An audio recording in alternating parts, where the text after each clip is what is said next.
ഇന്ന് ഞാൻ ചെയ്യാൻ പോണത് ചിക്കൻ നിറച്ചതാണ്. അതായത് സാധാരണ കണ്ണൂർ, തലശ്ശേരി, കോഴിക്കോട് ആ ഭാഗങ്ങളിലൊക്കെ കണ്ടുവരുന്ന അവരുടെ ഒരു മെയിൻ വിഭവമാണ് അത്, ചിക്കൻ നിറച്ചത്. അത് നമുക്ക് നമ്മുടെ കിച്ചണിൽ എങ്ങനെ തയ്യാറാക്കാം എന്നുള്ളത് ഈ വീഡിയോയിലൂടെ കണ്ട് മനസ്സിലാക്കാം.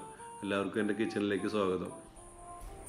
ഇതിന് വേണ്ടിയിട്ട് വലിയൊരു ചിക്കനാണ് ഞാൻ എടുത്തിട്ടുള്ളത്. അത് ഇതേപോലെ സ്കിന്നെല്ലാം കളഞ്ഞ് രണ്ട് സൈഡും ഇതേപോലെ വരിഞ്ഞിട്ട് വെക്കുക.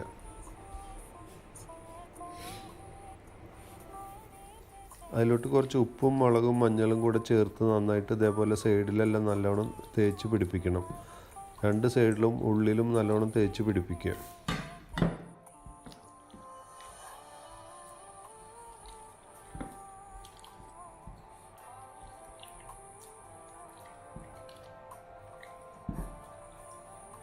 അതിലോട്ട് ഞാൻ 4 സവാള, 3 തക്കാളി, ഇഞ്ചി, പച്ചമുളക്, വെളുത്തുള്ളി ഇതെല്ലാം എടുത്തിട്ടുണ്ട്. ഇതിലോട്ട് നമ്മൾ ആദ്യത്തെ ഫില്ലിങ്ങിന് വേണ്ടിയിട്ടുള്ളൊരു കൂട്ടണ് റെഡിയാക്കിക്കൊണ്ടിരിക്കുന്നത്. ഒരു സവാള എടുത്തിട്ട് ഇതേപോലെ വഴറ്റിയെടുക്കുക. എന്നിട്ട് അതിലേക്ക് കുറച്ച് കറിവേപ്പിലയും മഞ്ഞൾപ്പൊടിയും ചേർത്ത് കൊടുക്കാം.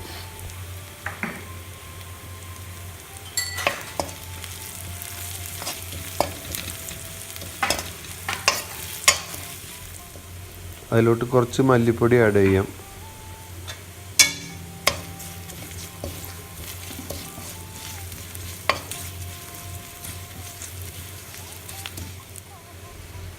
കുറച്ച് മുളക് പൊടി ആഡ് ചെയ്യാം. ഇതെല്ലാം കുറേശ്ശെ മതി, കാരണം നമ്മൾ ആദ്യത്തെ ഫില്ലിങ്ങിന് വേണ്ടിയിട്ടാണ് ഇത് ചെയ്യുന്നത്. അപ്പോൾ ഒരു 1/2 സ്പൂണൊക്കെ മതിയാകും. അതിലേക്ക് ആവശ്യത്തിന് കുറച്ച് ഉപ്പ് ചേർത്ത് കൊടുക്കാം.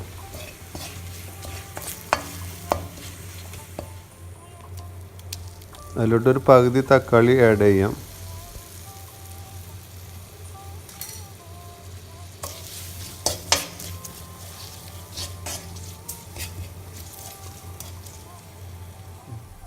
അതിലോട്ട് നമ്മൾ 2 മുട്ട പുഴുങ്ങി വെച്ചത് ചേർത്ത് കൊടുക്കണം.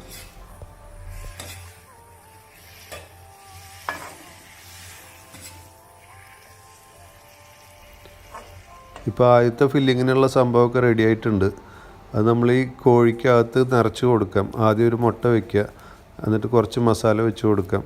അതിനുശേഷം വീണ്ടും ഒരു മുട്ട വെച്ചിട്ട് ആ ഫില്ലിംഗ് എല്ലാം കംപ്ലീറ്റ് ചെയ്യാം.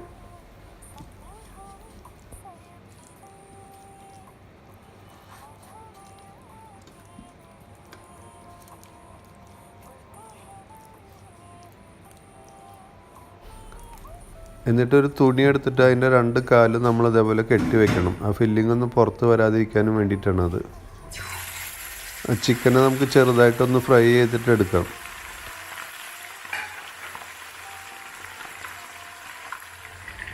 ഒരു 5 മിനിറ്റിന് ശേഷം നമുക്കതൊന്ന് മറിച്ചിടാം.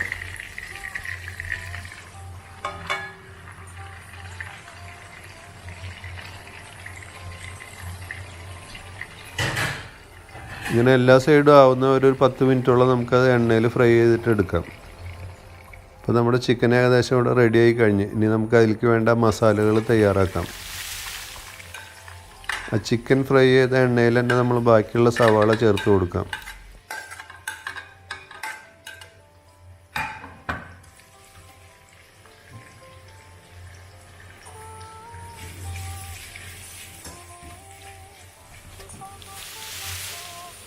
ആവശ്യത്തിനുള്ള ഉപ്പ് ചേർക്കാം.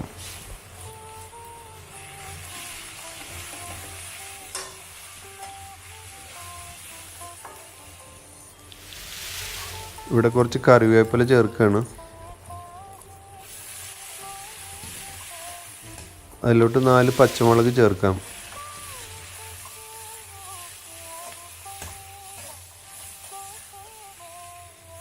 സവാള ഒരു ഗോൾഡൻ കളറായാലും നമുക്ക് ഇഞ്ചിയും വെളുത്തുള്ളിയും അരച്ചത് ചേർത്ത് കൊടുക്കാം. കുറച്ച് പേര് എന്നോട് പറഞ്ഞു ഈ ചട്ടി ഒന്ന് മാറ്റിക്കൊടുത്ത് കുറേ പഴയതായിട്ടുണ്ടല്ലോ എന്ന്. പക്ഷേ നമുക്കങ്ങനെ പഴയതങ്ങനെ മാറ്റാൻ പറ്റില്ലല്ലോ, കാരണം ഇതെൻ്റെ കൈക്കാണെങ്കിൽ ഒരു ചട്ടിയാണ്. കുറേ വർഷങ്ങളായിട്ട് ഞാൻ യൂസ് ചെയ്യണതാണ്. എല്ലാ കാര്യങ്ങളും ഞാൻ അതിൽ തന്നെയാണ് ചെയ്യാറുള്ളത്. അങ്ങനെ പെട്ടെന്ന് മാറ്റാൻ പറ്റുന്ന ഒരു സംഭവമല്ല അത്. ഒരു 1/2 ടീസ്പൂൺ നമുക്ക് മഞ്ഞൾപ്പൊടി ചേർക്കാം.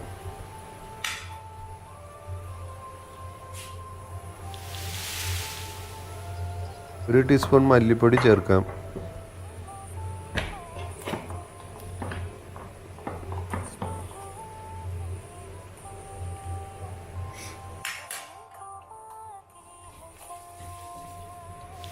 3/4 ടീസ്പൂൺ നമ്മൾ മുളക് പൊടി ചേർക്കുന്നുണ്ട്.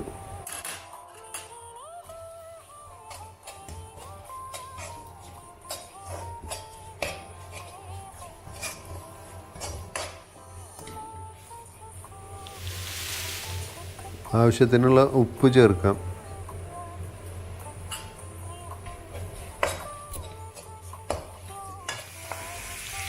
ഇവിടെ ബാക്കിയുള്ള ടൊമാറ്റോ ചേർക്കണം. ഒരു 2.5 ടൊമാറ്റോ ബാക്കിയുണ്ട്, അത് നമ്മളിവിടെ ചേർത്ത് കൊടുക്കണം.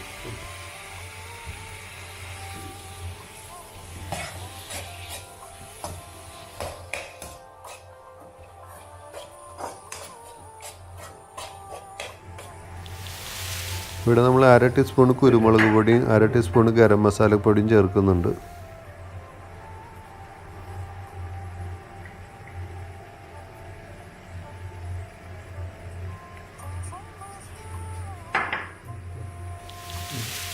സ്വല്പം ജീരകം ചേർക്കാം.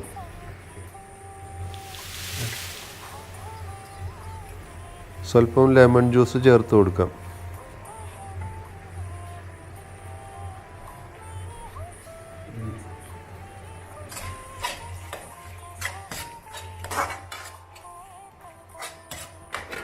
എന്നിട്ടൊരു 5 മിനിറ്റ് നമ്മൾ മൂടി വയ്ക്കുക. ആ തക്കാളി ഇതെല്ലാം മസാല എല്ലാം ചേർന്ന് കിട്ടാൻ വേണ്ടിയിട്ടാണത്. അതിനുശേഷം തുറന്നിട്ട് നന്നായിട്ട് ഇളക്കി കൊടുക്കുക.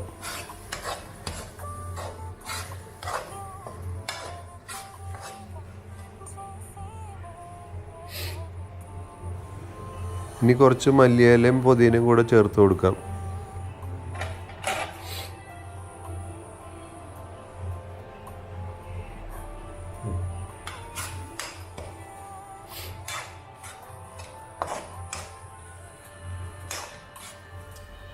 ഈ മസാലയിലോട്ട് നമ്മൾ തയ്യാറാക്കി വെച്ചിരിക്കുന്ന കോഴിനെ ഇറക്കി വയ്ക്കാം.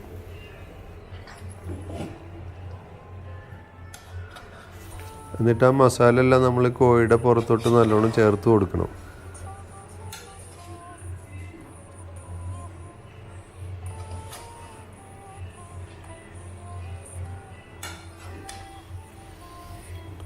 ഒരു 5 മിനിറ്റ് നമ്മൾ മൂടി വെച്ചതിന് ശേഷം അത് തുറന്നിട്ട് വീണ്ടും അതിന് ചിക്കനൊന്ന് മറിച്ചിട്ട് ഇടാം ചെറുതായിട്ട്.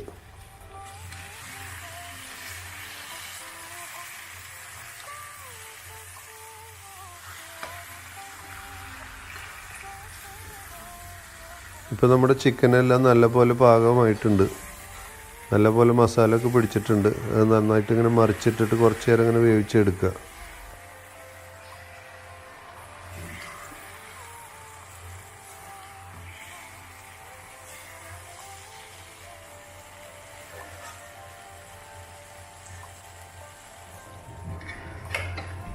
ഇനി നമ്മൾ ചിക്കൻ എടുത്തിട്ട് നമുക്ക് വേറൊരു പാത്രത്തിലോട്ട് മാറ്റി വയ്ക്കാം.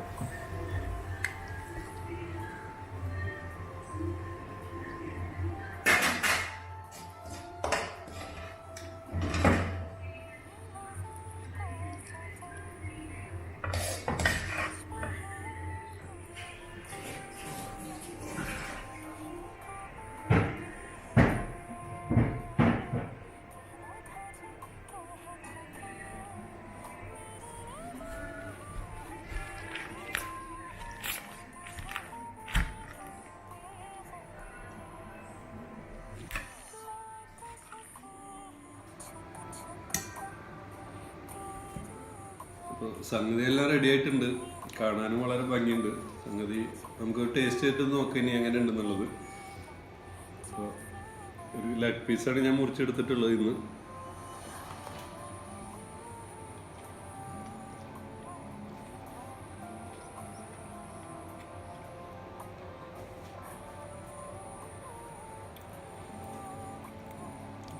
സംഭവം സൂപ്പർ സാധനം. ഞാൻ തന്നെ ഞെട്ടിപ്പോയി കഴിച്ചിട്ട്. സത്യം പറഞ്ഞ അടിപൊളി സംഭവമാണത്. ഇത് കണ്ടാൽ തന്നെ നിങ്ങൾക്ക് മനസ്സിലാവും. എല്ലാവരും ട്രൈ ചെയ്താൽ നല്ല അടിപൊളി സംഭവമാണ്. വളരെ ഈസി ആയിട്ട് ചെയ്യാവുന്ന കാര്യങ്ങളാണ് ഇതൊക്കെ. ജെപി, എങ്ങനെയുണ്ട് സംഭവം? അടിപൊളി അടിപൊളി. നിനക്കൊന്നും പറയാനില്ലേ? അടിപൊളി, ഒരു രക്ഷയില്ല.